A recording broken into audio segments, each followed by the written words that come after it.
Hallo Leute, ich bin's mal wieder, seit langer Zeit. Aber ich war gut beschäftigt mit meinem neugeborenen Baby, was jetzt gar nicht mehr so neugeboren ist inzwischen. Aber ja, mit 9 Kindern hat man viel Arbeit. Ich dachte, ich mache aber mal wieder ein Video, damit ihr nicht denkt, dass ich euch vergessen habe. Und heute lohnt sich's. Viel Wäsche. Und ihr hattet euch ja schon länger ein Video zur GAPS-Diät gewünscht.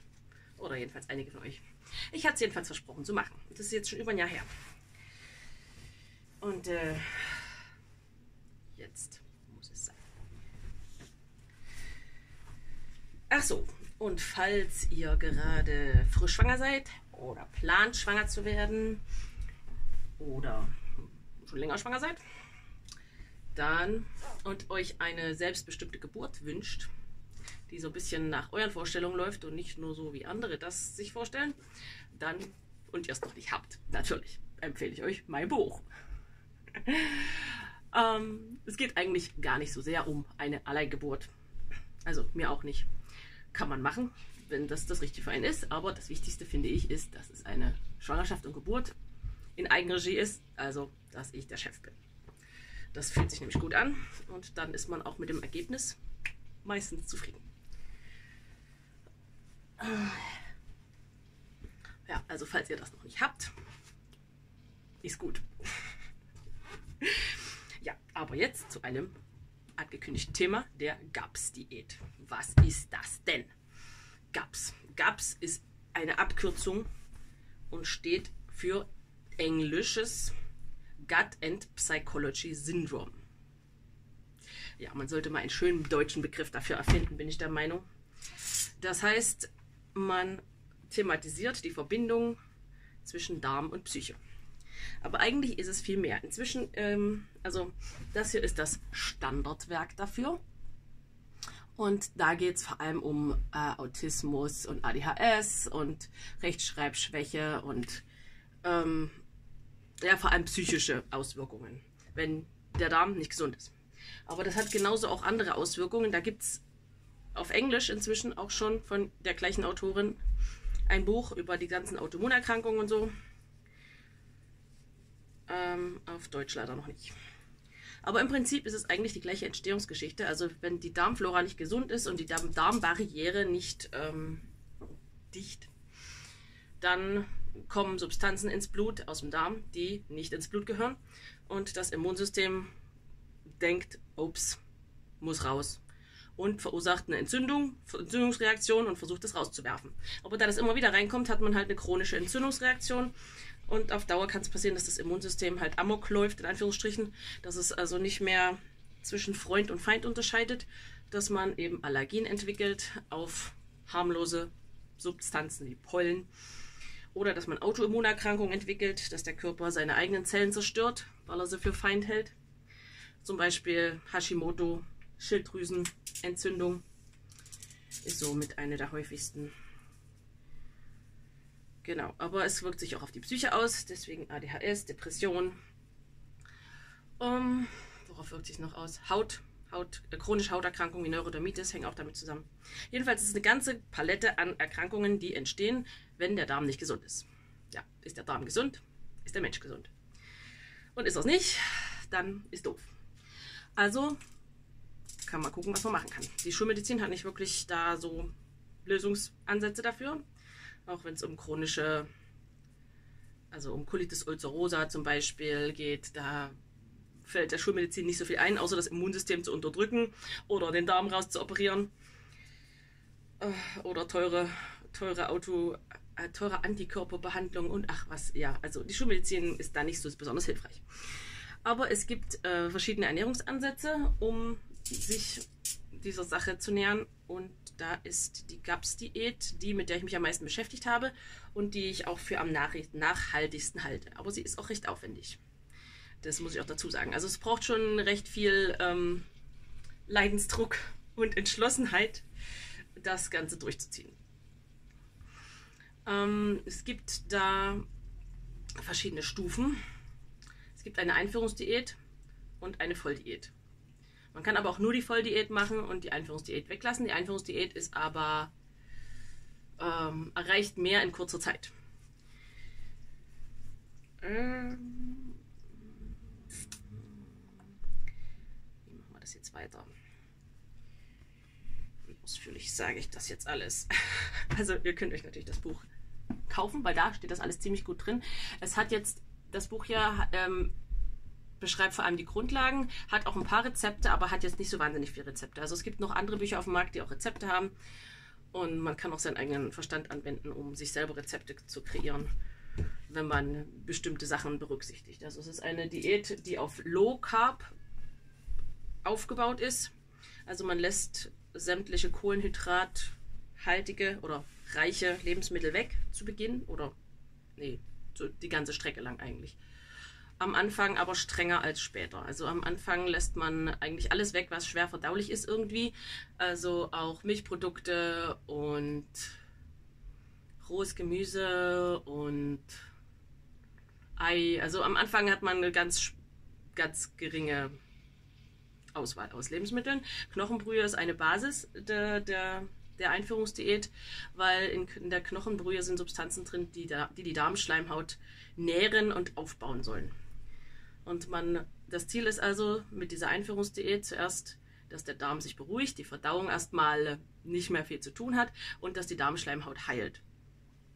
Und dann baut man langsam auf und führt wieder Lebensmittel ein und guckt, werden die vertragen, werden die nicht vertragen. Wenn nicht, dann lässt man es erstmal und wartet noch ein bisschen länger. Und wenn ja, dann geht man Schritt für Schritt weiter. Die Volldiät ist nachher so, dass man immer noch kohlenhydratreiche Lebensmittel weglässt. Milchprodukte, die nicht 24 Stunden oder länger gesäuert sind, lässt man auch weg. Und verschiedenes anderes auch, was schwer verdaulich ist oder so.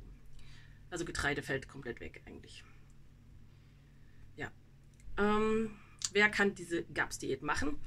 Eigentlich kann die jeder machen, aber man sollte bestimmte Sachen berücksichtigen. Also zum Beispiel, wenn man schwanger ist und stillend ist, dann sollte man die Einführungsdiät auf einen späteren Zeitpunkt legen, weil die ist ziemlich zehrend und das ist schwanger und stillend, wo man einen hohen Nährstoffbedarf und hohen Energiebedarf auch hat, nicht so eine gute Idee.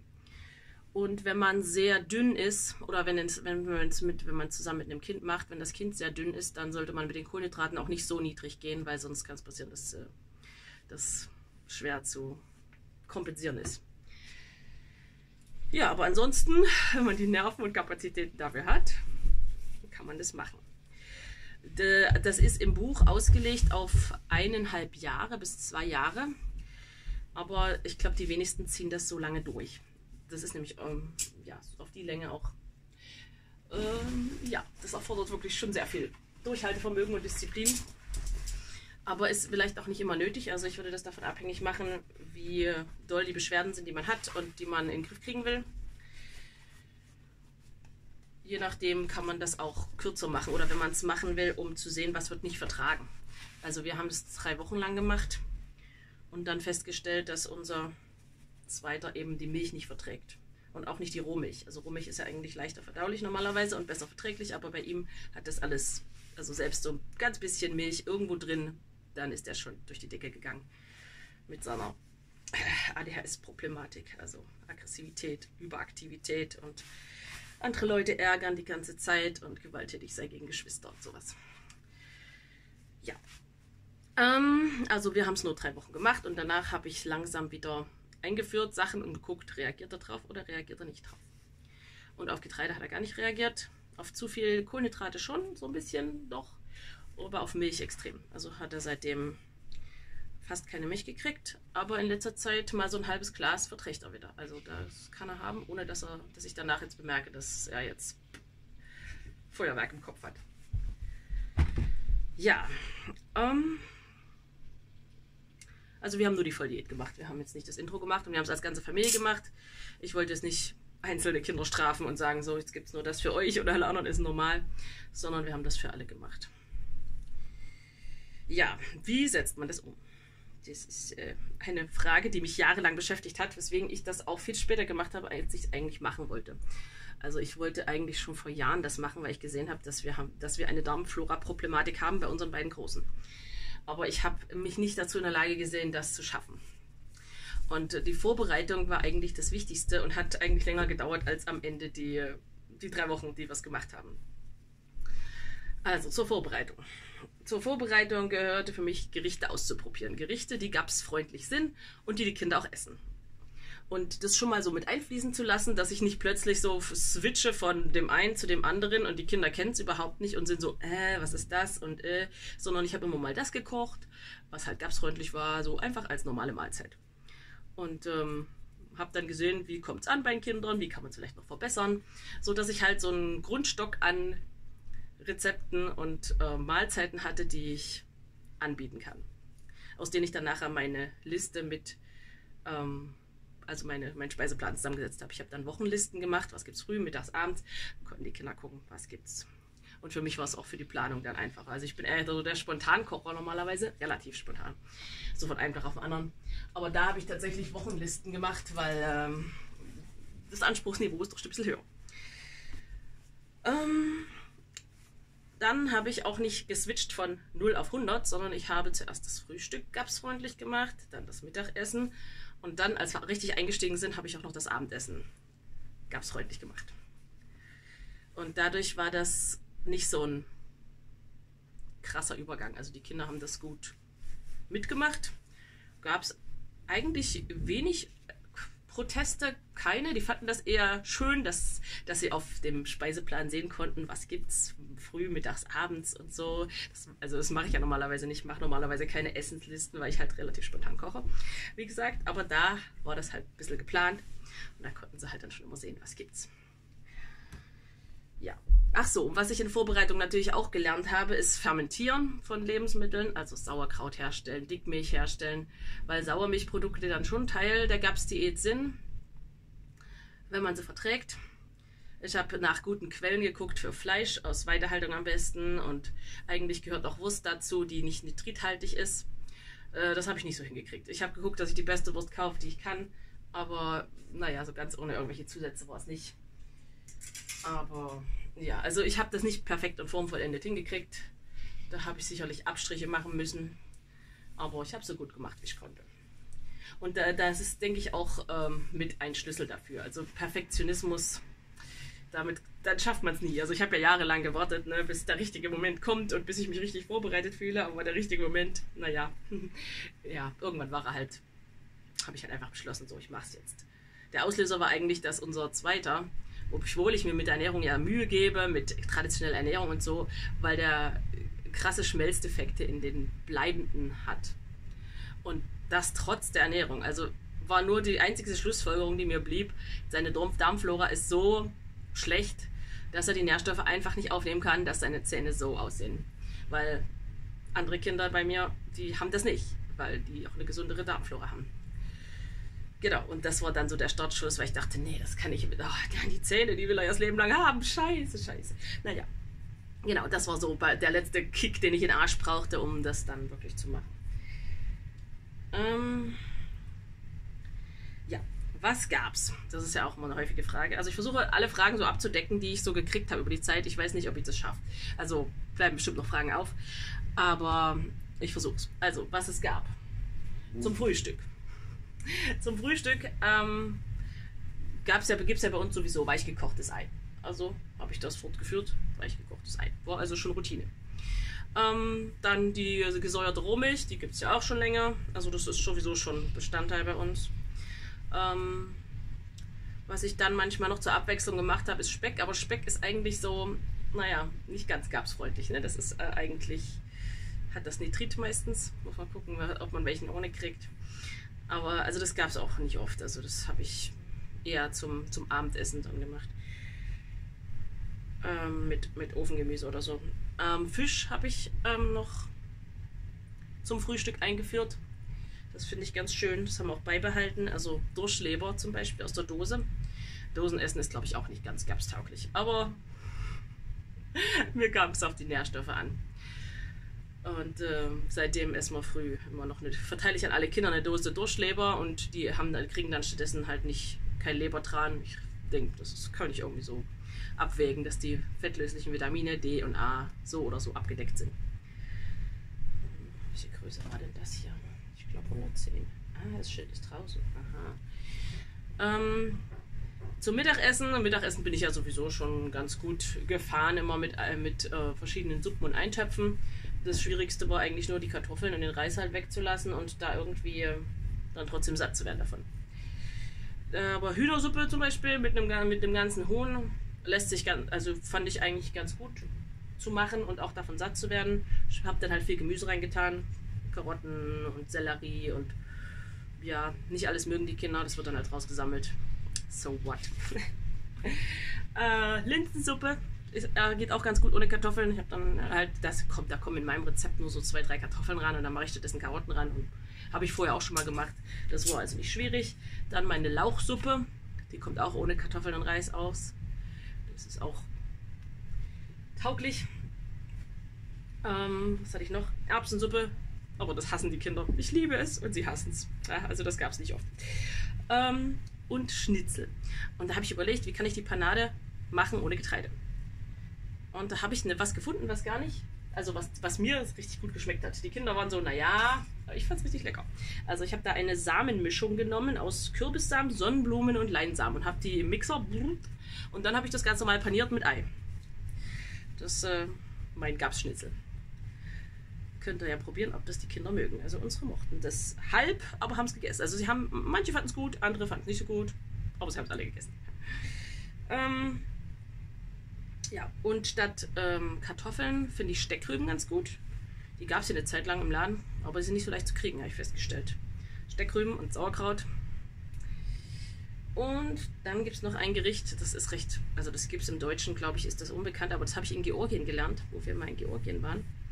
Das ist Ei mit Walnuss. Also man brät Zwiebeln an und dann macht man eine Masse aus einem Haufen Eiern, gemahlener Walnuss und Knoblauch und Salz drauf. Und lässt das dann nur mit geringer Hitze stocken und dann kann man das fast wie so ein Kuchen schneiden und essen. Das esse ich gerne und die Kinder mögen es auch.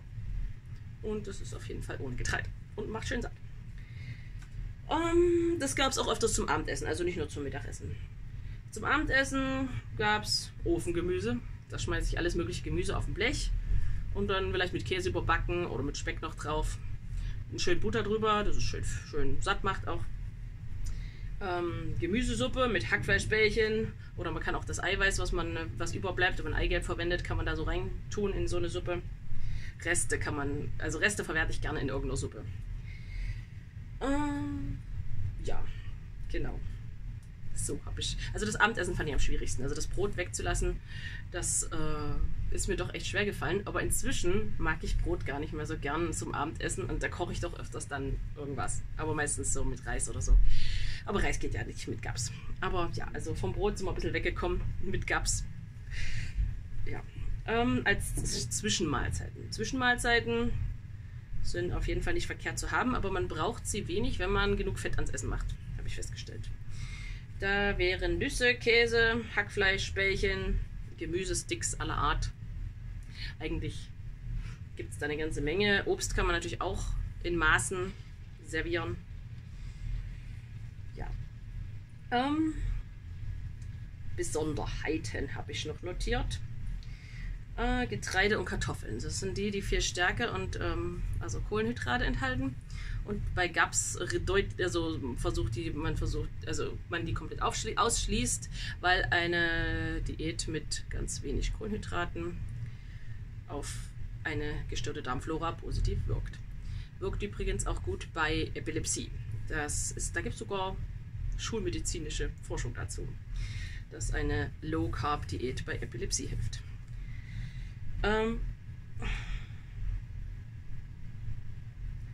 Milchprodukte sind so ein besonderer Punkt. Das Eiweiß in Milch und auch die Laktose, die werden bei einem nicht gesunden Darm schlecht verdaut und sorgen häufig für Probleme. Wie es bei uns auch war. Obwohl ich dachte, Rohmilch ist ja so toll und das wird ja schon keine Probleme machen. Nein, selbst das ging nicht. Aber wenn man Milch säuert, und zwar nicht nur so kurz, wie das im Laden passiert, weil da wird nicht alle Laktose abgebaut, wenn das nur so ein paar Stunden gesäuert wird, sondern wenn man das 24 Stunden säuern lässt, dann ist die Laktose raus. Und wenn das dann noch ein bisschen gereift ist auch das Eiweiß ein Stück abgebaut, sodass es leichter verdaulich ist. Also das lohnt sich auszuprobieren. Ja, aber am Anfang, da gab es Diät am besten weglassen. Vor allem, wenn so eine Darmflora-Problematik offensichtlich ist, würde ich es doch erstmal weglassen, weil sonst weiß man nicht, ob die Milchprodukte ein Problem sind oder nicht. Also bei unserem zweiten, wo ich gemerkt habe, dass es die Milch ist, da waren gesäuerte Milchprodukte auf jeden Fall besser verträglich, aber er hat am Anfang da auch schon drauf reagiert. Nicht so stark, viel weniger, aber inzwischen kann er es haben. Aber das war schon gut am Anfang komplett alles wegzulassen, weil so auch eindeutig ist, dass wenn man es wieder hinzufügt, reagiert derjenige oder reagiert er nicht. Ja, Knochenbrühe ist ein wichtiger Bestandteil, habe ich auch schon erwähnt, weil da Nährstoffe für die Darmschleimhaut drin sind und es ist leicht verdaulich. Aber Knochenbrühe und jetzt als nächster Punkt das Fermentierte haben viel Histamin. Also manchmal Menschen, die eine nicht gesunde Darmflora haben eine Histaminintoleranz. Also die Darmflora ist so ungesund, dass die so viel Histamin produziert, dass der Körper halt mit roten Punkten und also so Flecken und also darauf reagiert. Und dann muss man gucken, dass man möglichst nur kurz fermentiert oder statt Knochenbrühe Fleischbrühe kocht. Also da muss man das noch speziell anpassen. Das Ziel der Diät ist nicht, dass man stur irgendwas durchmacht und nicht auf den Körper hört. Also das Wichtigste ist eigentlich, dass man guckt, wie reagiert mein Körper, wo muss ich anpassen, damit das für meinen Körper gut funktioniert. Ja, das ist eigentlich das Wichtigste, finde ich, weil jeder Körper ist auch ein bisschen anders und der eine ist halt histaminintolerant, da muss er darauf achten. Der nächste verträgt vielleicht besonders Obst nicht, manche reagieren auf Obst, dann muss man eben mit dem Obst aufpassen. Gekochtes Obst ist übrigens besser verträglich als rohes. Und so sollte das individuell angepasst werden. Es gibt auch inzwischen ein paar Berater, die Beratung machen. Ich kenne jemanden, der das auf Englisch macht. Ich habe mich mit einer beraten lassen, die Englisch spricht, aber es gibt, glaube ich, auch jemand auf Deutsch. Also es gibt auch Gruppen auf Facebook und auf Telegram. Also falls ihr das nicht finden solltet, könnt ihr mich auch anschreiben. Ich kann euch da weitervermitteln. Aber es lohnt sich auf jeden Fall, sich die Grundlagen reinzuziehen, weil je besser man die Grundlagen verstanden hat, umso besser kann man das dann auch an sich anpassen. Also dann weiß man, worauf man achten muss und es ist dann leichter, es trotzdem halbwegs richtig zu machen. Ja, was kann man erwarten, wenn man die GAPS-Diät macht? In den ersten Tagen, also kommt drauf an natürlich von wo man kommt, ne? Wenn man das so macht, wie ich das gemacht habe, so langsam einschleichen, dann ist die Entgiftungsreaktion nicht so stark. Aber wenn man jetzt von 0 auf 100 geht, dann kann man damit rechnen, dass man so die ersten 3 Tage vor allem ziemliche Entzugserscheinungen hat, von Zucker natürlich und Kohlenhydraten und dass der Körper auch so Schwächeanfälle hat, weil wenn man gewöhnt ist, auf Kohlenhydraten seine Energie zu ziehen, aus Kohlenhydraten, dann, und die fallen plötzlich weg, dann kann man Schwächeattacken haben. Und deswegen, wenn man das anfängt, sollte man möglichst gerade nicht irgendwelche anderen fordernden Aufgaben haben, sondern am besten Urlaub oder alles ganz ruhig und entspannt. Also das ist zu empfehlen, weil der Körper, der braucht dann die Zeit und Energie für die Umstellung und dann hat man den Kopf einfach nicht frei für andere Sachen. Wie war es bei uns? Ich wurde gefragt, welche Auswirkungen das hatte bei uns auf ADHS und Autismus und wie die Kinder reagiert haben. Das habe ich schon erzählt. Die Kinder, die haben das eigentlich ganz gut genommen und fanden es sogar, hat ihnen Spaß gemacht. Unsere Große, die war leider schon, also unsere Große ist so autistisch, Asperger-mäßig. Die war schon zu groß, die hat sich komplett verweigert. Die verweigert sich sowieso gerne allem. Also bei ihr gibt es keine Kompromisse, es gibt immer nur My Way or the Highway. Und deswegen, sie hat da nicht mitgemacht. Deswegen kann ich leider nicht berichten, wie sich es irgendwie bei ihr ausgewirkt hätte. Aber bei unserem zweiten, da habe ich die Auswirkungen ziemlich deutlich gesehen. Also er ist ja so sehr, schon immer laut und impulsiv. Und wenn er so ein Meltdown sagt, ich weiß nicht, ob es dafür ein schönes deutsches Wort gibt, aber so ein, wenn die so austicken, da ist dann völlig der Verstand weggeblasen, man kann mit zureden und so, man kann nichts mehr erreichen. Da wird einfach dann nur gewütet und gezornt und man muss die anderen schützen, dass die nicht mit irgendwelchen Sachen beworfen werden und geschlagen und sowas. Also das ist dann schon sehr, sehr unlustig. Und das hatte er öfters mal. Und das ist seit GAPS ist das komplett weg. Das hat er nie wieder gehabt seitdem. Und das Ärgern war plötzlich weg. Also er hat die Leute nicht mehr geärgert und er saß am Tisch und unterhielt sich ganz normal mit seinem Bruder. Ohne Stänkern, ohne dieses dauernde Sticheln, was er sonst gemacht hat. Die ganze Atmosphäre war bei uns ständig furchtbar. Mit ihm, sobald er weg war, Frieden. Und wenn er da war, Stiche, Stiche, Stiche. Das war die ganze Zeit so. Und das über Jahre. Na, ihr könnt euch vorstellen, ich habe... da macht man was mit. Und dann mit Gaps war das plötzlich nicht mehr da. Und das war echt... Das war so wie... Der ist normal? Krass. Ja, und dann, als wir dann langsam das wieder eingeführt haben, die Getreide, hat er nicht darauf reagiert, aber bei Milch, dann war das sofort wieder da. Und deswegen hat er dann jetzt seit über einem Jahr ab und zu jetzt, lasse ich ihn mal, lass mich trinken und das geht gut. Ist auch echt friedlicher geworden, ist auch jetzt größer geworden, aber ja. Also ich habe ihn dann mal eine Woche lang wieder mehr Milch trinken lassen und das war dann schon wieder, wo ich gesagt habe, nee, also das ist zu viel des Guten. Nee, das geht nicht. Ja, also es funktioniert so in der Hinsicht. Wir haben es halt nicht durchgezogen jetzt. Das wäre wahrscheinlich ideal gewesen, Einführungsdiät und so. Aber mit den Möglichkeiten, die ich habe ich gemacht, was ich konnte. Und die Familienatmosphäre ist jetzt viel besser. Und ja, das ist schon mal was. Ja, das war jetzt schon alles, was ich aufgeschrieben habe dazu. Naja, haben wir auch fast eine halbe Stunde jetzt hier gequatscht. Dann wisst ihr jetzt, was es mit der Gaps-Diät auf sich hat. Und könnt ihr euch selber mal einlesen und gucken, ob das vielleicht was wäre, was euch voranbringt, gesundheitlich oder eure Kinder. Ja, dann bin ich ja noch nicht weit gekommen mit meiner Wäsche, aber dann mache ich immer noch weiter. Bis dann. Ach so, PS unter dem Brief. Ne? Also, ich mache wieder halbjährlich Vlogs, weil ich auch danach gefragt werde. Ich schaffe es einfach nicht öfters, unser Familienleben zusammenzufassen, aber für mich als Tagebuch ist es ganz nett und deswegen Anfang Juli mache ich dann den nächsten Vlog. Wir fahren jetzt 2 Wochen Urlaub, gibt es dann auch noch Urlaubsbilder, aber häufiger schaffe ich das nicht. Aber wenn ihr ab und zu Fotos von uns sehen wollt, also Fotos poste ich öfters auf Instagram, dann könnt ihr da reingucken. Also es ist nicht so, dass ich völlig von der Bildfläche verschwinde, ich bin halt nur nicht so viel auf YouTube. Ich hatte auch schon gedacht, jetzt das Ganze hier als Live zu machen, aber dann war ich im Zweifel, ob die WLAN-Verbindung hier unten gut genug ist. Also doch wieder als Video. Genau, so viel dazu. Tschüss!